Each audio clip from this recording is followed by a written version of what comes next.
नमस्कार मित्रांनो, नुकतीच मी पुणे अहमदनगर मार्गावर असलेल्या वाघोली परिसरातील ऐतिहासिक आणि अत्यंत पवित्र अशा श्री वाघेश्वर मंदिराला भेट दिली. एका सुंदर तलावाच्या काठ्यावर वसलेले हे मंदिर मनाला शांतता देऊन जाते. अशा या ब्लॉगच्या माध्यमातून आपण या मंदिराचा गौरवशाली इतिहास, तिथली स्थापत्यशैली आणि माझा अनुभव तुमच्यासोबत शेअर करणार आहे. चला तर मग जाऊया वाघेश्वर मंदिर येथे. मित्रांनो, घड्याळात सायंकाळचे 5 वाजले आणि अखेर मी उभा आहे वाघोलीच्या ऐतिहासिक श्री वाघेश्वर मंदिराच्या मुख्य प्रवेशद्वारावर. पाहू शकता आपण.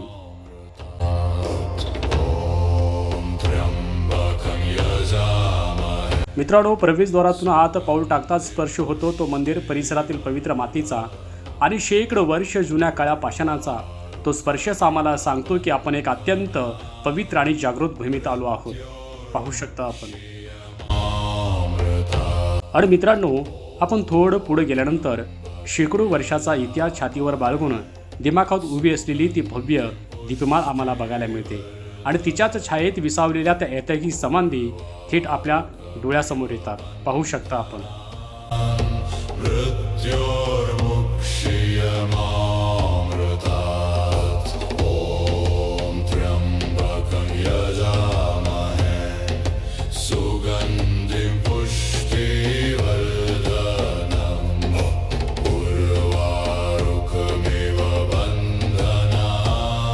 मित्रांनो, माझी नजर मंदिराच्या डावीकडे गेली आणि डावीकडे अथांग पसरलेला वाघेश्वर तलाव मला दिसायला लागला. मावळत्या सूर्याची सोनेरी किरणे जेव्हा त्या तलावाच्या पाण्यावर पडतात तेव्हा ते पाणी एखादं हिऱ्यासारखं चमकायला लागतं आणि उजवीकडे पाहिले की शतकाचा इतिहास छातीवर घेऊन उभं असलेल्या काळ्या दगडाची प्राचीन तट आम्हाला या ठिकाणी बघायला मिळते. मित्रांनो, तलावाचा गारवा अनुभव जसा आम्ही पुढे सरकत होतो तसं समोर दिमाखात उभं टाकलेलं मुख्य वाघेश्वर मंदिर आम्हाला दिसलं. हे मंदिर खऱ्या अर्थाने हिमाडपंथी स्थापत्य शैलीचा एक उत्कृष्ट नमुना आहे. एकावर एक काळी दगड रचून अत्यंत मजबूत रीतीने उभारलेलं हे मंदिर पाहिलं आणि त्या काळातील कारागिरांच्या कौशल्याची कमाल खऱ्या अर्थानं मला वाटायला लागली. हे मंदिर यादव राजवटीच्या काळातील सुमारे 12व्या शतकातले असल्याचे मानले जाते. काही इतिहासकारांच्या मते हा स्वयंभू शिवलिंगाची स्थापना पांडवांनी त्यांच्या वनवासात केली होती असे काही इतिहासकार आम्हाला सांगतात.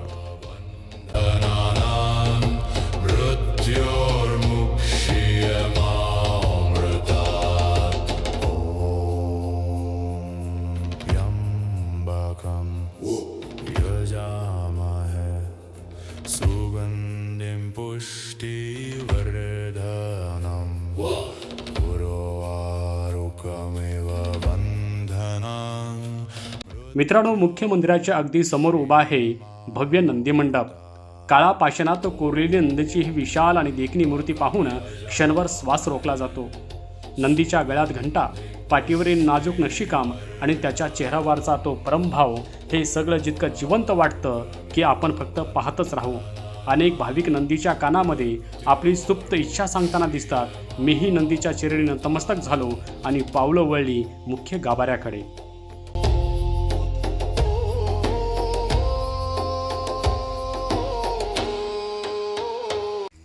मित्रांनो, आता आम्ही पोहोचलोय मंदिराच्या सभामंडपात आणि सभामंडपात पाऊल टाकलाच तो हवेचा गारवा अचानक वाढतो.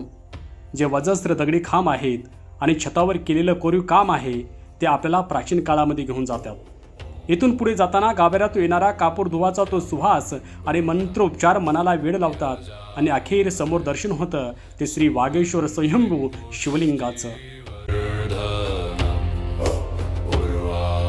पिंडीवर वाहिलेली ताजी बेलपत्र, पांढरशुभ्र फुलं आणि बाजूला मंद गतीने तेवत असलेली ती समई, तो डोळे दिपवणारा क्षण शब्दात मानणं अशक्य आहे. मित्रांनो, गाभाऱ्यात जेव्हा आपण डोळे मिटवून 2 मिनिटं शांत बसतो तेव्हा डोक्यात चाललेला विचाराचा सगळा खऱ्या अर्थानं शांत होतो.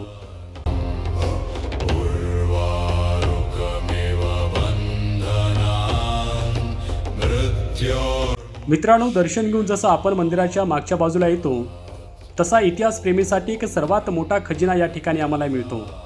तो म्हणजे मराठा साम्राज्यातील पेशवेकालीन शूर सुभेदार पिल्लाजीराव जाधवराव यांची ऐतिहासिक समाधी येथे आम्हाला पाहायला मिळते. पिलाजीराव जाधवराव यांनी या मंदिराचा मोठ्या प्रमाणावर जीर्णोद्धार केला होता. या देखण्या समाधी समोर उभं राहिल्यावर अंगावर आमच्या काटा येतो आणि आपल्या पराक्रमी मराठा इतिहासाची जाणीव होते. हा परिसर आपल्या सांगतो की ही भूमी केवळ भक्तीची नाही मित्रांनो, तर ही भूमी शौर्याची सुद्धा आहे.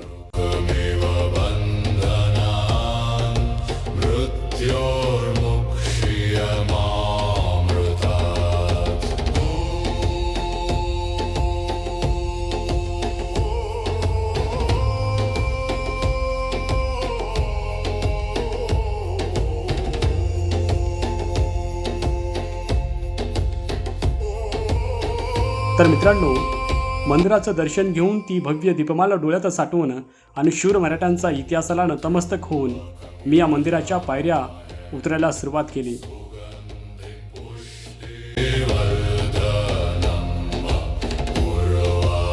चला तर मग मित्रांनो, माझा हा वागेश्वर मंदिराचा हा रंजक प्रवास आणि इतिहास तुम्हाला कसा वाटला नक्की सांगा. चला तर मग पुन्हा भेटूया पुढच्या ब्लॉगमध्ये अशाच एका नवीन ठिकाणी आणि ऐतिहासिक वास्तूसोबत.